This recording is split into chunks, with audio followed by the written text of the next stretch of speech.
Assalamualaikum dulur, berjumpa lagi ya di channel kita, channel Petani Muda. Ya dulur, aku mau ngucapin terima kasih bagi sedulur yang sudah subscribe. Bagi sedulur yang belum subscribe, aku minta tolong di subscribe. Salam tani muda, salam tani milenial. Ya dulur, ini sekarang kita berada di tengah lahan ya. Dan kita nanti mau melakukan apa? Ya, namanya sudah di lahan pasti ya mau melakukan perawatan pada tanaman padi kita. Nah, untuk tanaman padi kita ini sekarang sudah berumur 14 HST, di mana ini sudah dilakukan 2 kali perawatan. Yang pertama adalah penyepraian dan kedua adalah pemupukan. Sebenarnya bagusnya ya penyepraiannya sudah 2 kali lur ya, tapi karena terkendala kerjaan jadi ini aku undurin jadi usia 14 HST ya. Nah, untuk usia 14 HST ini pengaplikasian yang paling bagus untuk perawatan dari tanaman padinya itu apa? Nah, itu bisa dilihat sendiri nih lur ya. Nah, kayak gini. Yang pertama itu adalah nih, gulma lur ya. Kita juga harus mewaspadai dari serangan gulma. Gulma kayak gini kalau di usia 14 sampai 20 HST itu biasanya sudah mulai tumbuh atau rindik-rindiknya itu sudah pada muncul. Kalau di lahannya itu tergenang kayak gini itu belum kelihatan. Tapi kalau ada yang kayak gini, ada yang tinggi kayak gini tuh, ini rindik gulmanya itu sudah mulai kelihatan ya. Apalagi kayak itu genengan lur ya, itu sudah pasti kelihatan atau muncul gulma-gulmanya. Dan tidak kalah pentingnya apa lur, di usia 14 HST ini itu serangan dari hama ulat juga perlu diperhitungkan. Karena apa? Ini bisa dilihat lur ya, bisa dilihat sendiri, itu tanamannya hijau segar, sepertinya tidak terjadi atau tidak terkena serangan dari hama ulat ya. Ulatnya pun bisa ulat penggerek batang ataupun ulat penggulung daun. Tapi kalau kita amati dengan teliti, ini aku tunjukkan lur ya. Nah, ini padahal kan masih bagus lur ya, nggak ada tanda-tanda serangan. Tapi ini padahal ini diserang dari hama ulat penggulung daun lur nih. Ini lah kayak gini. Ini adalah tanda-tanda diserang kayak gini ya. Nih, ini kelinting ini. Nih, ini ada ulatnya lur ya nih. Ini aku pites tadi dia mati itu. Tidak cuma ini ada tanda-tanda lagi. Nah, ini. Terus itu juga ada lur. Kalau kisarannya di kawasan 1 meter itu ada 1 atau 2 serangan, itu alangkah baiknya kita harus cepat-cepat penanganannya ya. Terus penanganannya nanti menggunakan apa? Ya nanti bisa bahas lur ya. Dan yang ketiga tidak kalah pentingnya lur ya. Ini kan bisa dilihat di usia 14 HST kayak gini, ini tanamannya ini lur, ini sudah mulai peranakan ya, atau mulai beranak. Jadi ini nanti kita juga harus bisa mengoptimalkan atau memaksimalkan dari peranakan tanaman yang kita tanam, khususnya ini adalah tanaman padi ya.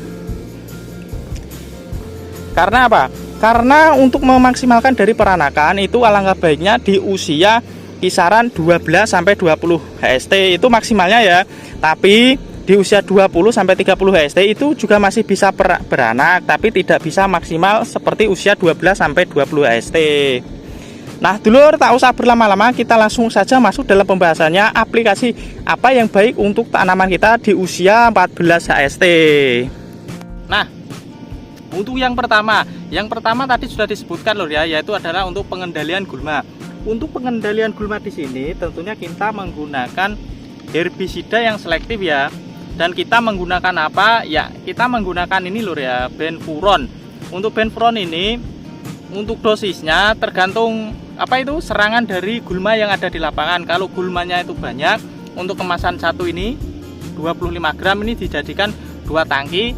Tapi kalau gulmanya itu masih sedikit, itu bisa dijadikan 3 tangki. Terus untuk musim kemarin selain menggunakan benfuron, kita juga bisa menggunakan ini lur ya. Kalau di MT pertama tadi kemarin menggunakan serendi, terus yang di MT kedua menggunakan ini benfuron. Agar apa ya? Biar gulmanya itu ada rollingan lur ya, dan tidak menyebabkan resisten pada gulma itu sendiri.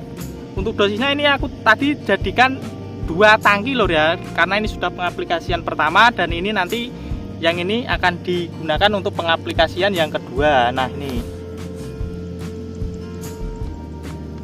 Atau untuk takaran sendok itu bisa menggunakan kisaran 1 sampai 1,5 sendok itu lur.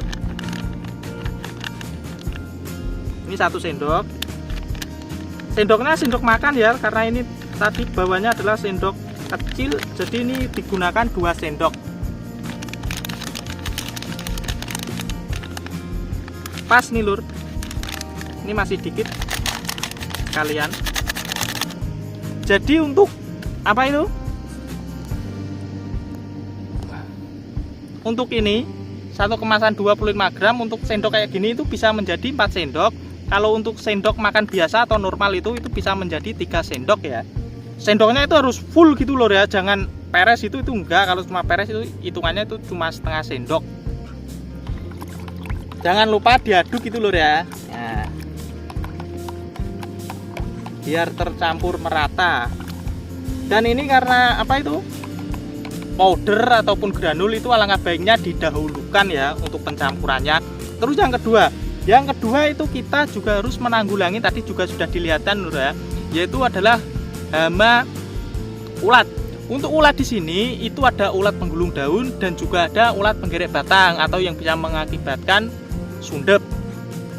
Yang pertama adalah ulat penggulung daun. Ulat penggulung daun ini itu biasanya tanda-tandanya itu kalau ada daun itu sudah mulai menggulung 1-2 gitu ya.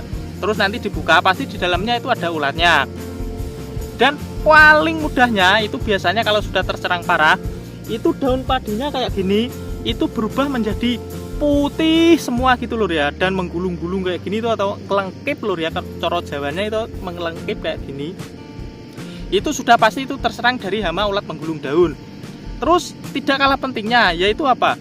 Yaitu adalah ulat penggerek batang. Kalau ulat penggerek batang itu biasanya ujungnya ini kayak gini lur ya, itu sudah pada kering, terus ininya itu kalau dijabut itu putus ya, itu tanda-tanda ulat penggerek batang.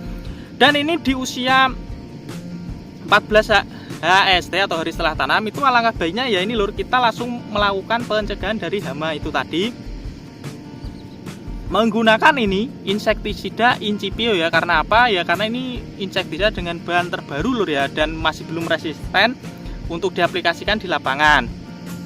Dan alhamdulillah kemarin di MT pertama itu terbebas dari hama sundep ya, atau hama penggerek batang.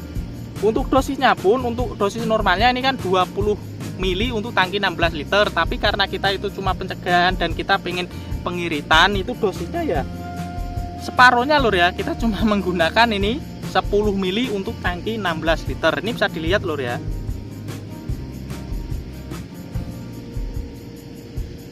Nah ini adalah 10 mili ini lur.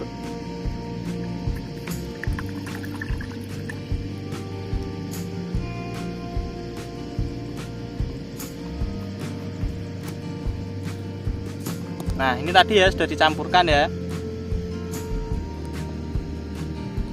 Terus yang ketiga di sini adalah tidak kalah pentingnya lur ya, namanya kita tanam itu atau tanam padi itu paling bagus atau yang diutamakan adalah perbanyakan anakan padi. Untuk perbanyakan anakan padi, selain kita menggunakan pupuk tabur, tentunya kita mensupportnya dengan pemberian pupuk spray. Untuk pupuk spraynya di sini kita menggunakan ini lur ya, yaitu apa, Tasamamino Super ya. Ini emang aku sengaja masukin botol gini lur ya. Biasanya kan cuma botol 1 literan ya, karena kita lahannya itu luas, jadi biar sekali bawa itu ya kayak gini lur, langsung bawanya itu banyak. Untuk dosis, karena penyempraian pertama dan penyempraian kedua itu kan selangnya itu 2 minggu, jadi dosisnya ini dilebihkan lur ya. Biasanya kalau dosis normalan kisaran 25-30 mili, karena ini sudah 2 minggu, ini dosisnya aku tambahin jadi ini 45-50 mili ya, atau 2 kali lipat dari dosis yang biasanya kita berikan.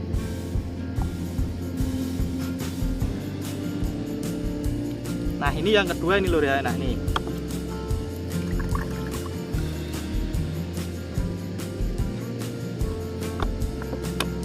nah ini tadi lur ya, ini racikannya kalau sudah tercampur merata itu kayak gini. Ini kalau yang sudah tercampur ini lur ya, dicampurkan ya.